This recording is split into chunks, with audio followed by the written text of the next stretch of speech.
Em agosto de 1975, uma noite de verão em North Webster, Indiana, marcou o início de um mistério que duraria quase meio século. Laurel Ryan Mitchell, uma jovem de 17 anos cheia de vida, tinha acabado de sair do seu trabalho em um acampamento religioso. O plano dela era simples: caminhar algumas quadras e encontrar amigos em um parque de diversões ali perto. Mas ela nunca chegou. A noite passou, o sol nasceu e Laurel não voltou para casa. Seus pais, tomados pela preocupação, registraram seu desaparecimento. A angústia da família só aumentou quando, poucas horas depois, um pai e seu filho, que pescavam tranquilamente no rio Elkhart, encontraram um corpo na água. Era Laurel.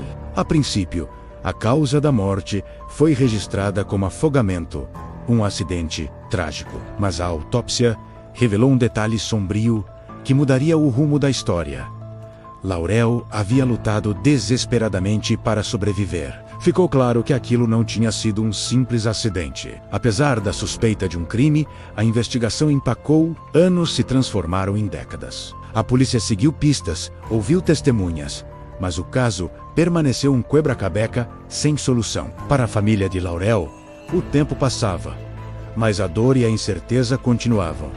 Um ferimento aberto que nunca cicatrizava. A comunidade de North Webster vivia com a sombra de uma pergunta sem resposta: o que aconteceu com Laurel Jean Mitchell naquela noite? A falta de respostas era um fantasma que assombrava a todos. Cada aniversário de sua morte era um lembrete doloroso do silêncio e da injustiça. Parecia que a verdade havia se afogado junto com ela naquele rio, perdida para sempre no tempo. Então, quando quase toda a esperança parecia ter se esgotado, a tecnologia fez o que o tempo não conseguiu apagar. Quase 50 anos depois, avanços incríveis na ciência forense permitiram que os investigadores reabrissem o caso com uma nova perspectiva. As mesmas peças de roupa que Laurel usava naquela noite, cuidadosamente guardadas como evidência desde 1975, foram submetidas a novos e poderosos métodos de análise de DNA.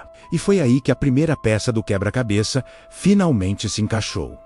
Os resultados foram impressionantes. O DNA encontrado na roupa de Laurel apontava diretamente para um homem, Fred Bundy Jr.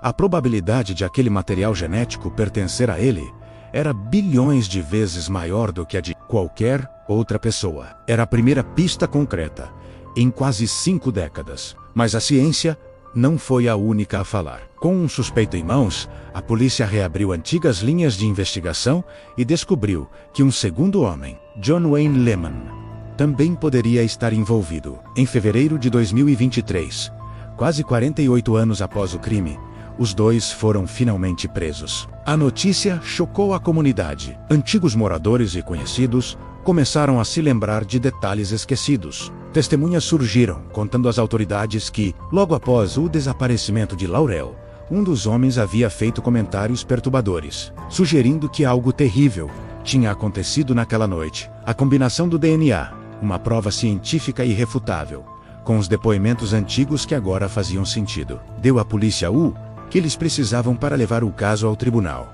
Aquele frio na espinha que durou décadas começou a se dissipar, dando lugar à esperança de justiça. Finalmente, a justiça começou a ser feita. Fred Bundy Jr. foi levado a julgamento e considerado culpado pelo assassinato de Laurel Jean Mitchell. A condenação veio quase meio século depois do crime. O outro homem envolvido também recebeu uma sentença por sua participação, embora muitos tenham achado a pena branda demais. Mas, para a família de Laurel e para a comunidade, o mais importante foi que o silêncio foi quebrado. O caso que parecia um mistério eterno, uma história sem fim, finalmente teve um desfecho. A verdade, que parecia perdida para sempre nas águas do tempo, foi trazida à luz pela persistência dos investigadores e pelo incrível avanço da ciência. A história de Laurel Jean Mitchell deixou de ser um símbolo de incerteza para se tornar um exemplo de que, mesmo depois de muito tempo, a justiça pode sim prevalecer.